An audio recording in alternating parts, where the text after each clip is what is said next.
So the South African president, along with the whole team of leadership, they're getting cozy with Putin.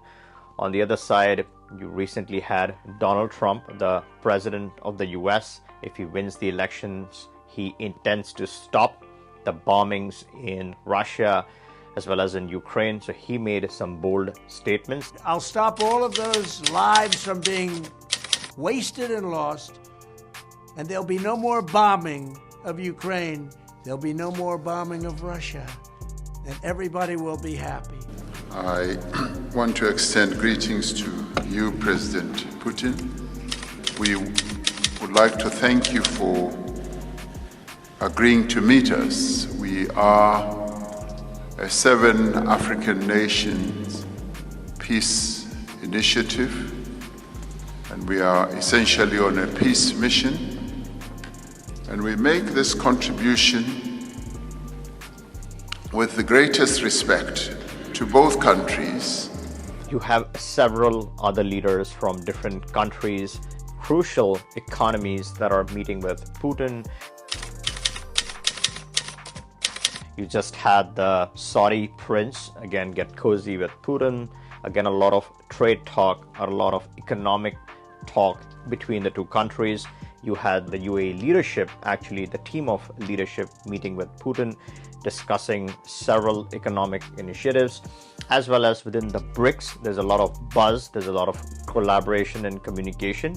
The leadership of the two Asian countries again getting very close with Putin, signing a lot of trade deals. Now on one side you have the citizens of the world who are afraid to do anything with Russia. Again, it's a very sensitive situation. There's a war that is at play, so obviously the citizens of the world are expected to maintain their distance. But on the other side, all the important leadership in the world is getting cozy with the Russian President Putin. Now besides this, a lot of Westerners and a lot of members of the RCBI community are very excited about a visa-free access to Russia. And this is not the passport, not the Russian passport or the citizenship.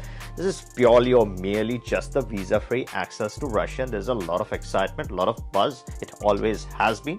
There's been some weird fascination where everyone seems to want or desire that visa-free access. Now, if you look at the CBI passports or any other residencies that led to citizenship, one of the fascinating desires or a top desire has been always to gain that visa-free access to China and Russia in particular. Now, with the current situation, that desirability is surely affected.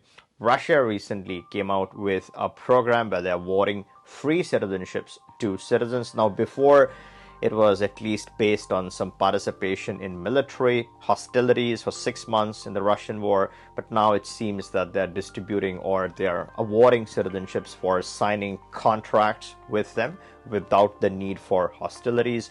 Now, if you missed my coverage on that breaking news, what Russia plans to do with providing these free citizenships to foreigners, you can take a look at this video. This has that breaking news and interesting coverage on Russia and whether you should even think about getting anything like that. Now, because all these leaders are trying to get Putin's attention, do a lot of trade talk, economic talk, a lot of collaboration, a lot of, the whole BRICS excitement. A lot of countries that are heavily hit by the pandemic want to be a part of the BRICS alliance for economic progress. It's been long that they have lived under the shadows of some of the Western governments, so their desire is to connect with the other side and have some freedom that they see from that collaboration on the other side.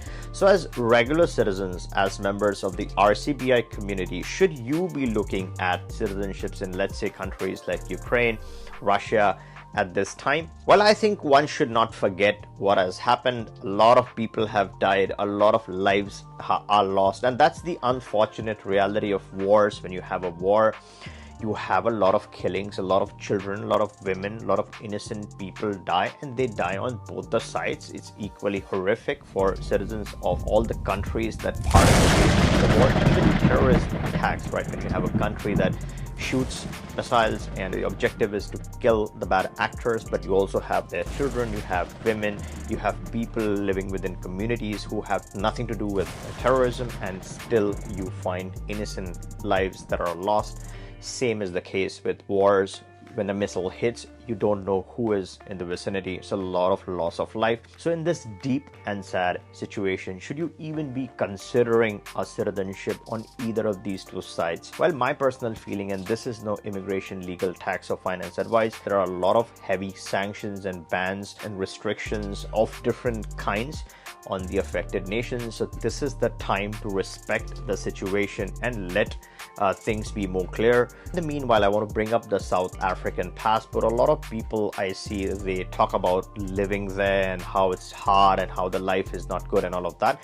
Well, the nationality or a citizenship has nothing to do with living in the country. The citizenship, or let's say the passport, and a lot of people are interested in the passport, right? So a passport is used for travel outside the country.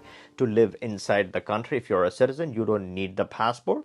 A lot of people, when they think about getting a nationality, they think they have to go and live in that country. It's not necessary. It's not mandatory to live in the country from where you have a passport.